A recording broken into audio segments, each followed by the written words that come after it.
오늘 말씀은 시편 71편 1절부터 16절입니다. 제가 읽도록 하겠습니다. 주님, 내가 주님께로 피합니다. 보호하여 주시고 수치를 당하는 일이 없게 해 주십시오. 주님은 의로우시니 나를 도우시고 건져 주십시오. 나에게 귀를 기울이시고 나를 구원해 주십시오. 주님은 나의 반석, 나의 요새이시니 주님은 내가 어느 때나 찾아가서 숨을 반석이 되어 주시고 나를 구원하는 견고한 요새가 되어 주십시오. 나의 하나님, 나를 악한 사람에게서 건져 주시고 나를 잔인한 폭력배의 손에서 건져 주십시오. 주님밖에는 나에게 희망이 없습니다. 주님, 어려서부터 나는 주님만을 믿어왔습니다. 나는 태어날 때부터 주님을 의지하였습니다. 어머니 뱃속에서 나올 때에 나를 받아주신 분도 바로 주님이셨기에 내가 늘 주님을 찬양합니다. 나는 많은 사람에게 비난의 표적이 되었으나 주님만은 나의 든든한 피난처가 되어주셨습니다. 온종일 나는 주님을 찬양하고 주님의 영광을 선포합니다. 내가 늙더라도 나를 내치지 마시고 내가 쇠약하더라도 나를 버리지 마십시오. 내 원수들이 나를 헐뜯고 내 생명을 노리는 자들이 나를 해치려고 음모를 꾸밉니다. 그들이 나를 두고 말하기를 하나님도 그를 버렸다. 그를 건져줄 사람이 없으니 쫓아가서 사로잡자 합니다. 하나님, 나에게서 멀리 떠나지 마십시오. 나의 하나님, 어서 속히 오셔서 나를 도와주십시오. 나를 고발하는 자들이 부끄러움을 당하고 흔적도 없이 사라지게 해주십시오. 나를 음해하는 자들이 모욕과 수치를 당하게 해주십시오. 나는 내 희망을 언제나 주님께만 두고 주님을 더욱더 찬양하렵니다. 내가 비록 그 뜻을 다 헤아리지는 못하지만 주님의 의로우심을 내 입으로 전하렵니다. 주님께서 이루신 구원의 행적을 종일 알리렵니다. 주님, 내가 성전으로 들어가 주님의 능력을 찬양하렵니다. 주님께서 홀로 보여주신 주님의 의로우신 행적을 널리 알리렵니다. 아멘. 자, 우리가 지난주 고난에 대해서 알아봤었습니다. 이 고난이란 인생에서 피할 수 없는 것인데 우리가 어떤 태도를 취하느냐에 따라서 이 축복이 될 수도 있고 또는 상처만 남는 패배의 순간이 될 수 있다고 했습니다. 우리가 고난을 우리의 믿음을 위한 하나님의 훈련으로 받아들일 때 이 고난은 축복이 됩니다. 이 고난에 대해서 설교하려고 하면 참 이게 부담이 많이 듭니다. 왜냐하면 다른 주제들도 많이 있는데 하필 고난인가. 고난에 대한 설교를 하면 마치 우리가 고난을 겪을 것 같잖아요. 그래서 두려운 마음이 있는 게 사실입니다. 그렇지만 이 고난은 우리가 피할 수 없는 것이기 때문에 또 이 고난을 통해서 고난에 대한 어떤 교훈을 받는 게 중요하다는 생각이 듭니다. 시편에는 이렇게 고난을 겪는 이들의 수많은 기도들이 수없이 등장합니다. 이것을 보면 우리의 인생이 얼마나 쉽지 않은지 우리가 짐작할 수 있습니다. 왜 이렇게 많은가? 비슷한 내용의 시편들이 계속되잖아요. 그만큼 우리의 인생이 쉽지 않다는 것을 알 수 있습니다. 시편은 이런 우리의 복잡한 인생 가운데 하나님을 붙들고 의지하는 자들의 그런 목소리가 가득 차 있습니다. 우리가 그들의 목소리에 귀 기울여야 하는 이유는 그들의 부르짖음이 곧 우리의 부르짖음이기 때문입니다. 그들이 어떻게 이 고난을 이겨냈는지 그들의 기도 속에서 우리가 그 해답의 실마리를 찾을 수 있기 때문에 그렇습니다. 먼저 오늘 말씀에서 시인이 겪고 있는 고난이 무엇인지 한번 보도록 하겠습니다. 그는 보시면 4절부터 이 4절에도 잔인한 폭력배라는 말이 나오고 또 비난, 음모 정말 여러 가지 그런 어려움을 겪고 있습니다. 그런데 그가 가장 참기 어려운 것은 자신 때문에 주님의 이름이 모욕을 당하는 것입니다. 11절입니다. 그들이 나를 두고 말하기를 하나님도 그를 버렸다. 그를 건져줄 사람이 없으니 쫓아가서 사로잡자 합니다. 이 원수들은 현재 시인이 비참한 신세가 된 이유를 하나님이 그를 버렸기 때문이라고 말하고 있는 겁니다. 그에게 있어 도저히 참을 수 없는 것은 하나님이 자신을 버린 것 같이 느껴지는 것. 사람들이 자신을 그렇게 보는 것. 이게 도저히 견딜 수 없는 것입니다. 5절, 6절을 보시면 그는 엄마 뱃속에서 태어날 때부터 어릴 적부터 주님을 잘 믿어왔다고 말하고 있습니다. 어떻게 어린애가 주님을 잘 믿겠어요? 그러니까 어머니의 뱃속, 그러니까 어머니가 아마 믿는 분이셨고 아마 모태신앙이었다는 것을 우리에게 말하고 있는 것 같습니다. 그렇게 한평생 주님을 잘 섬겼는데 현재 자신의 모습이 너무 초라하기 짝이 없는 거예요. 사람들이 보기에도 너무 모습이 형편없는 겁니다. 그는 이제 늙어가고 있는 그런 나이거든요. 그러니까 힘도 없어지고 또 주변에 영향력도 없어지고 그리고 어려움을 겪고 있으니까 이렇게 주변에 있는 원수들이 그를 조롱하는 것입니다. 어떻게 조롱합니까? 봐라, 우리가 이렇게 너를 괴롭혀도 너의 하나님은 너를 도와주지 않고 계시지 않냐. 너가 그렇게 믿는 그분이 너를 버리신 것 아니냐. 이렇게 조롱하고 있는 겁니다. 여러분, 우리가 어려서부터 신앙생활 잘했다고 모든 사람들이 다 성공하나요? 그렇지 않습니다. 만약 그렇다면 모든 사람들이 다 교회 다녔겠죠. 이런 별 볼 일 없는 그리스도인의 모습을 보면 사람들은 뭐 하나님 믿어도 별거 없구만. 왜 굳이 그렇게 자신의 시간과 돈과 노력을 쏟아서 하나님을 믿으려 하지? 교회 다니려고 하지? 이런 생각을 하게 됩니다. 시인은 그런 그 사람들의 조롱과 비난이 너무나 듣기 싫었던 겁니다. 너무 힘들었던 겁니다. 그는 이러한 문제에 대해서 어떻게 반응하고 있을까요? 먼저 우리가 이 고난의 문제를 다루는 데 있어서 제일 먼저 해야 될 일은 뭐냐면 그 고난을 우리가 피하지 않고 직시하는 일입니다. 사람들은 대부분 이 고난이 닥쳐오면 고난을 피하려고만 합니다. 그 고난을 피하기 위해 사람들은 자기 자신을 어떤 다른 일에 몰두하게끔 만듭니다. 바쁘게 살아갑니다. 우리 삶을 바쁘게 하는 것이 마치 마약처럼 우리의 고통, 고난으로부터의 그 고통을 좀 줄여줄 수 있다고 생각합니다. 예를 들어서 가정에 위기가 있는데 자신이 하고 있는 일에 몰두해서 그 고난을 이겨보려고 합니다. 그 고난을 잊어보려고 합니다. 그런데 여기에 이 마귀의 이 함정이 숨어 있습니다.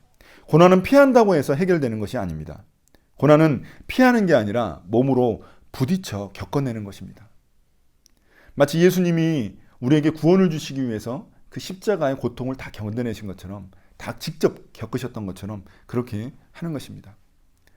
그런데 삶의 고난을 몸으로 체화하는 우리 주변에 그런 사람들이 있습니다. 그들이 누구일까요?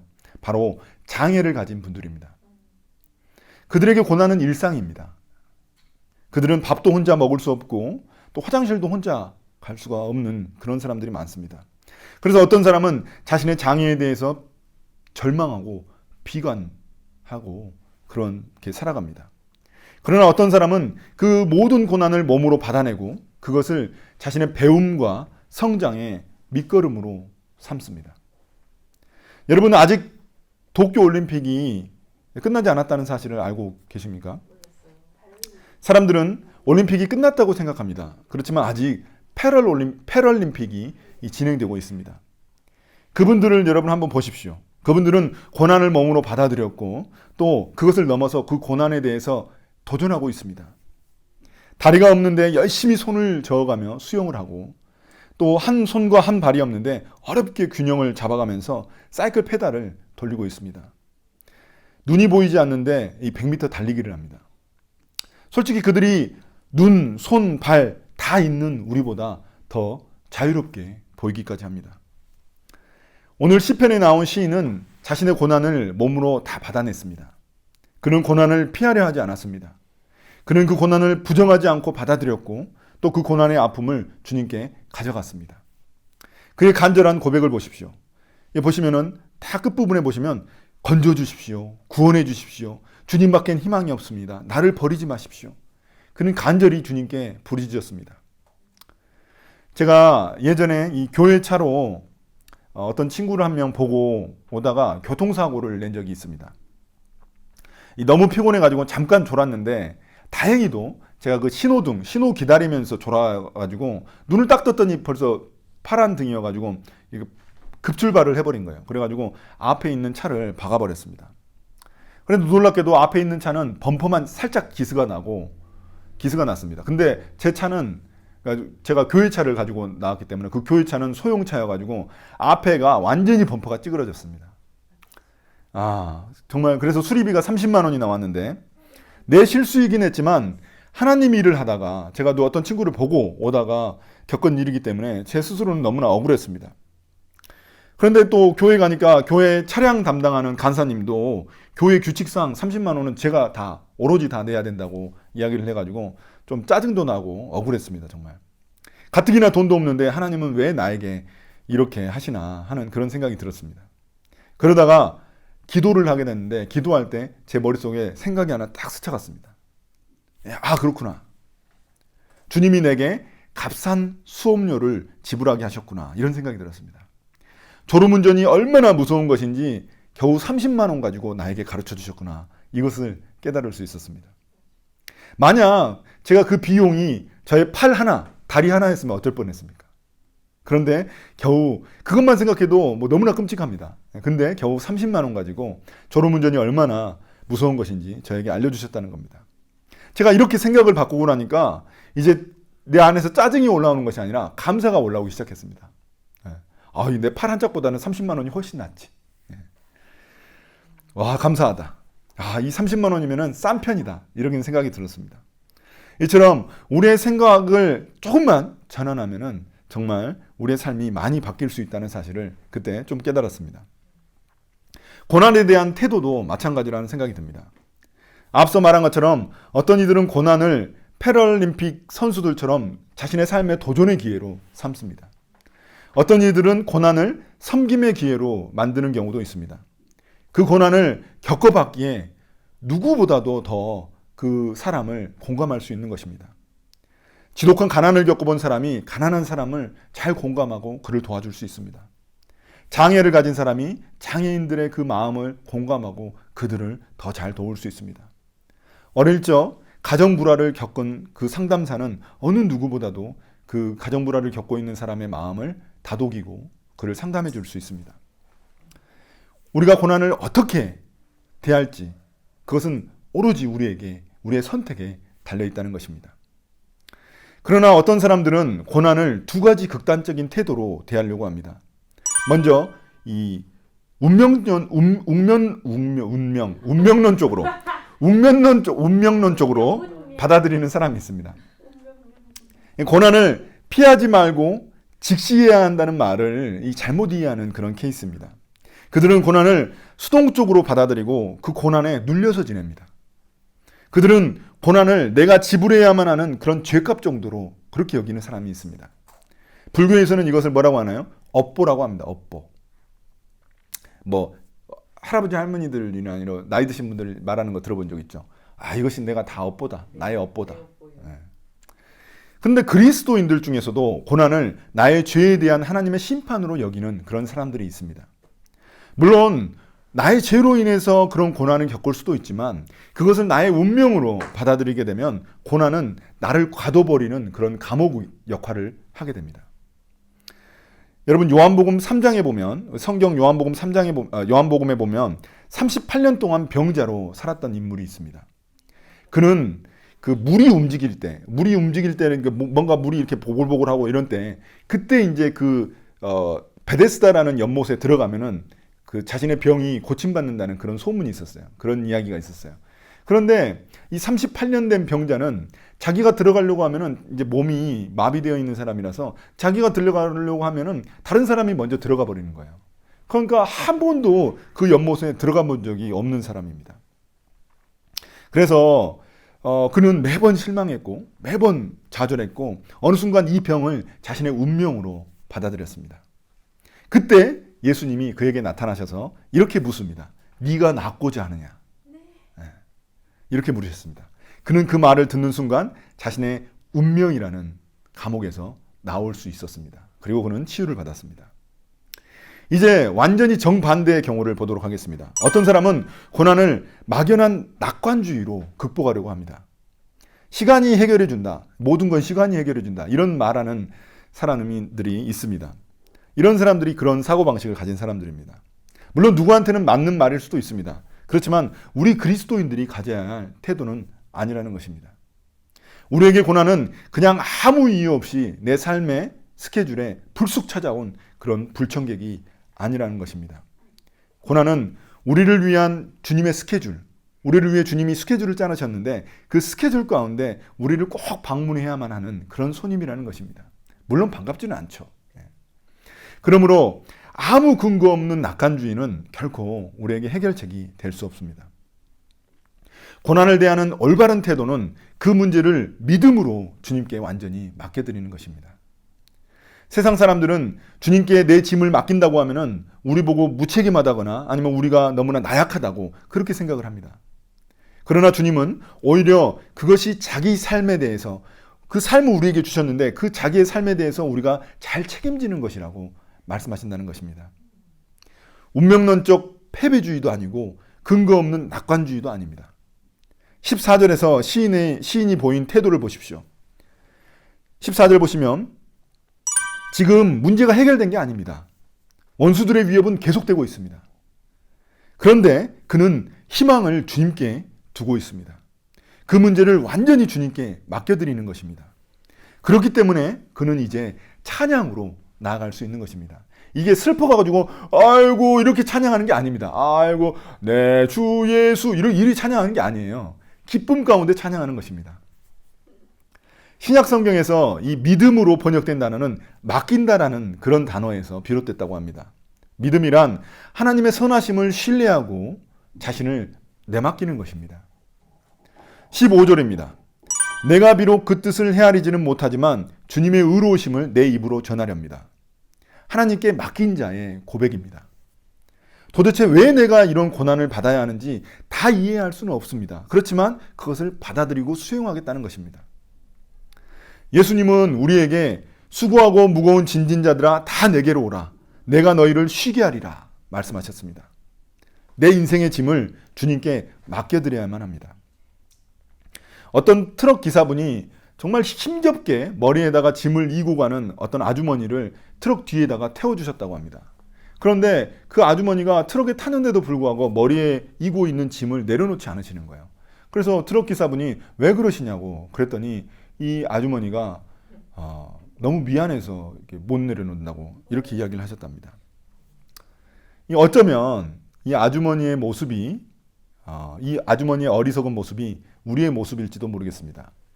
주님께 우리의 삶의 짐을 맡겨드리는 것, 그것이 바로 주님께 피하는 것입니다. 시인은 자신의 머리에 이고 있던 짐을 주님께 맡겼기 때문에 이제는 자유하게 찬양할 수 있었던 것입니다. 여러분 혹시 서커스를 본 적이 있으신지 모르겠습니다. 나이가 여러분하고 좀 다르니까 서커스를 보신 적이 있는지 모르겠는데 저도 뭐 우리나라에서는 잘 못 본 것 같고 해외 나가서 본 적이 있습니다. 이 서커스의 백미는 뭐냐면은 이 공중근해타기입니다. 이 공중근해타기에서 우리가 보기에 멋있는 사람은 이 몸을 던지는 그런 사람이잖아요. 근데 정작 그 공중근해타기에서 가장 중요한 사람은 뭐냐면 그 몸을 던진 사람을 받아주는 사람입니다. 안 받아주면 어떻게 돼요? 떨어지는 거죠. 그러니까 받아주는 사람이 중요한 것입니다. 그가 안 받아주면 떨어지고 말기 때문에 그렇습니다. 이처럼 우리가 우리의 손을 놓고 주님께 우리의 몸을 완전히 맡겨드릴 때 그때 주님은 우리를 붙잡아 주신다는 것입니다. 우리는 제가 이런 말을 하게 되면 이런 설교를 하게 되면 여러분들 마음속에는 이런 생각이 들지도 몰라요. 주님께 완전히 맡겨드리는 것이 도대체 무슨 말인지 모르겠다. 도대체 주님께 완전히 맡겨드린다는 말이 뭔 말이냐 도대체. 이렇게 생각하는 사람이 있을 수 있습니다.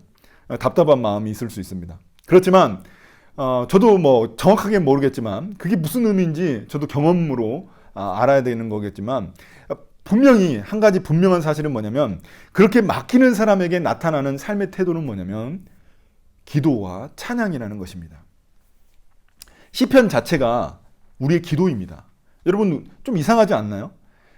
성경이라는 것은 하나님이 우리에게 말씀하시는 건데 시편은 우리가 하나님께 말씀하는 거거든요. 근데 그게 성경이 되었다는 거. 이 사실조차도 되게 특이한 것입니다. 그런데 너무나 많은 그 시편들이 기록되어 있고 그것이 모두 다 우리의 기도이자 찬양이라는 것입니다.